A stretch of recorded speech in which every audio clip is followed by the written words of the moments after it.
Hello friends, இன்றைக்கி நம்ம பார்க்க போகிறது ஒரு ஹெல்த்தியான கேக் ரெசிபி. பார்க்கலாமா? வாங்க பார்க்கலாம். இது வந்து ஸ்வீட் பொட்டேட்டோ கேக்கு. சர்க்கரைவள்ளி கிழங்கு வேக வச்சுருக்கேன்.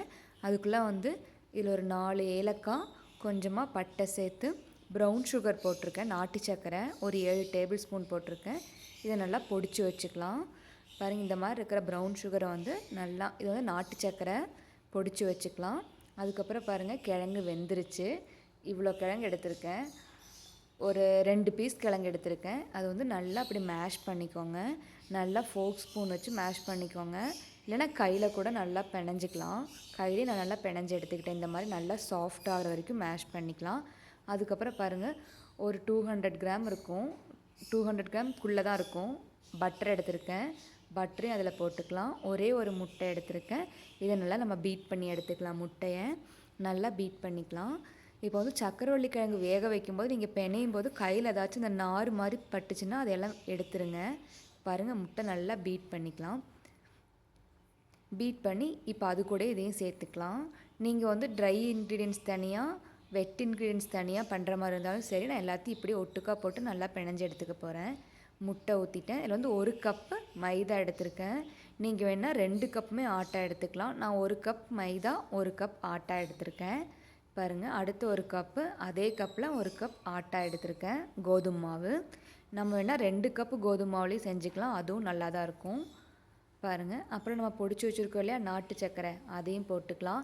எங்கிட்ட இந்த வெண்ணிலா எசன்ஸ் இல்லாதனால தான் நான் பட்டையும் ஏலக்காவும் சேர்த்துருக்கேன். உங்கள்கிட்ட இருந்துச்சுன்னா நீங்கள் வெண்ணிலா எசன்ஸ் சேர்த்துக்கலாம். அப்புறம் கொஞ்சமாக உப்பு, ஒரு 1/4 டீஸ்பூனுக்கும் கொஞ்சமாக தான் பேக்கிங் சோடா ஆட் பண்ணியிருக்கேன். பேக்கிங் பவுடர் ஆட் பண்ணல, சோடா மட்டும்தான். அப்புறம் இதெல்லாம் போட்டு நல்லா மிக்ஸ் பண்ணி எடுத்துக்கலாம். நான் ஃபோர்க் ஸ்பூனில் தான் மிக்ஸ் பண்ணுறேன். நம்ம கையில் வேணாலும் மிக்ஸ் பண்ணிக்கலாம். கையிலே நல்லா மிக்ஸ் பண்ணி எடுத்துக்கலாம். பாருங்கள், இதை நல்லா மிக்ஸ் பண்ணிக்கலாம். பேக்கிங் சோடா நான் கம்மியாக தான் ஆட் பண்ணியிருக்கேன். பேக்கிங் பவுடர், பேக்கிங் சோடாலாம் போடும்போது கேக் இனி நல்லா சாஃப்டாக வரும். நான் எதுவுமே வேண்டாம் அப்படின்னு நான் வெறும் கொஞ்சமாக பேக்கிங் சோடா போட்டிருக்கேன். அதனால் ரொம்ப சாஃப்டாக இருக்காது, ஆனால் கேக் நல்லா டேஸ்ட்டாக இருக்கும், கிழங்கெல்லாம் போட்டிருக்கறனால. இப்போ அது பார்த்திங்கன்னா மாவு ரொம்ப கெட்டியாக இருந்துச்சு. ஸோ நான் கொஞ்சமாக பால் ஊற்றிக்கிட்டேன். நம்ம எடுத்து மாவு அளந்தோடனே அதே கப்பில் 1 கப்பு பால் ஊற்றிக்கிட்டேன். பால் ஊற்றி கையிலே நல்லா மிக்ஸ் பண்ணி எடுத்துக்கலாம் அந்த மாவை. நல்ல ஹெல்த்தி ஸ்நாக்ஸ் ரெசிபி ஸ்கூலுக்கெல்லாம் கொடுத்து அனுப்பலாம். நான் இன்றைக்கி வீடியோக்காக மைதா மாவு போட்டிருக்கேன். இல்லைனா வெறும் ஆட்டா மட்டும்தான் போட்டு செய்வேன். வெறும் கோதுமை மாவு மட்டும் நல்லாயிருக்கும். அதுவும் பாருங்கள், இந்த மாதிரி நல்லா மிக்ஸ் பண்ணி எடுத்துக்கலாம். அப்புறமா உங்களுக்கு என்ன நட்ஸ் வேணுமோ அதை ஆட் பண்ணிக்கலாம். என்கிட்ட இன்றைக்கி முந்திரி பருப்பு மட்டும்தான் இருக்குது. அதை மட்டும் கொஞ்சமாக பொடிச்சு ஆட் பண்ணிக்கிட்டேன். அதுக்கப்புறம் கரண்டி வச்சு இதையும் நல்லா மிக்ஸ் பண்ணி எடுத்துக்கலாம். நல்லா ஃபோல்ட் பண்ணி எடுத்துக்கலாம் பேட்டரை. பாருங்கள், இந்த மாதிரி நல்லா மிக்ஸ் பண்ணிக்கலாம் கேக் பேட்டரை. அவ்வளோதான், ரொம்ப வேலையெல்லாம் இல்லை. மிக்ஸ் பண்ணி அப்படியே நம்ம இப்போ குக்கர் இருக்குல்ல, நான் குக்கரில் அந்த வளையம் வச்சு ஹீட் பண்ண வச்சுக்கிட்டேன். ஒரு 10 மினிட்ஸ் ப்ரீ ஹீட் பண்ணிக்கலாம். இப்போ நம்ம கேக் பேட்டரை ஊற்ற போகிற அந்த பாத்திரத்தை கொஞ்சமாக நெய்யில் க்ரீஸ் பண்ணி கொஞ்சமாக மைதா மாவு போட்டு சுற்றி விட்டுக்கிட்டேன். இப்போ அதில் கேக் பேட்டரை ஊற்றிக்கிட்டேன். இந்த மாதிரி நல்லா சமமாக பண்ணிக்கலாம். இப்போ பாருங்கள், இந்த அளவுக்கு கேப் இருக்கணும். அப்போ தான் அந்த கேக் கொஞ்சமாக பொங்கி வரும்ல, அப்போ இடம் இருக்கும். இந்த அளவுக்கு கேப் விட்டு கேக் ஊற்றிக்கலாம். கேக் பேட்டரை பாருங்கள், இப்போ குக்கரில் வச்சு மூடி வச்சுக்கிட்டேன். எனக்கு கரெக்டாக 1.5 மணி நேரம் ஆச்சு இது வெந்து வர்றதுக்கு.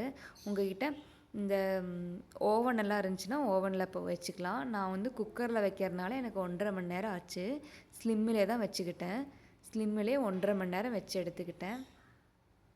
இப்போ குத்தி பார்க்கலாம். இப்போ ஒரு மணி நேரம் 25 நிமிஷம் ஆச்சு பாருங்கள். இப்போ லைட்டாக வேகாத மாதிரி இருக்குது. அப்போ இனி ஒரு 5 நிமிஷம் கூட வச்சு எடுத்துகிட்டு இப்போ குத்தி பார்க்குறேன் பாருங்கள். இப்போ நல்லா கத்தியில் எதுவுமே ஆகாமல் நல்லா வெந்து வந்துருச்சு. இப்போ நம்ம கேக் எடுத்து மாற்றிக்கலாம். பாருங்கள், நான் இப்போ எடுத்து காமிக்கிறேன். கேக் எதுலேயுமே ஒட்டலை, சூப்பர் சாஃப்டாக இருக்குது. பாருங்கள், அழகாக இருக்குது பார்க்குறதுக்கே. பாத்திரத்தில் எங்கேயுமே ஒட்டலை, நல்லா சாஃப்டாக இருக்குது. நார்மல் கேக் மாதிரி நம்ம இந்த லேயராகவோ இல்லை ரொம்ப அந்த கேக்கு மாதிரியே இருக்கும், நல்லா இல்லை. இது நம்ம கிழங்கு யூஸ் பண்ணியிருக்கிறதுனால அந்த மாதிரி தான் இருக்கும். அது நல்லா சாஃப்டாக இருக்கும். பாருங்கள், நல்லா சாஃப்டாக இருக்குது. இப்படி தான் இருக்குது. இந்த வெடிப்பெல்லாம் வந்திருக்கிறது நம்மளுக்கு அந்த பேக்கிங் பவுடர்லாம் கம்மியாக இருக்கிறதுனால வர்ற வெடிப்பு அது. பாருங்கள், கேக் நல்லா சாஃப்டாக சூப்பர் டேஸ்ட்டாக இருக்கும். நீங்களும் ட்ரை பண்ணி பாருங்கள். வீடியோ பிடிச்சிருந்தா சப்ஸ்கிரைப் பண்ணுங்கள்.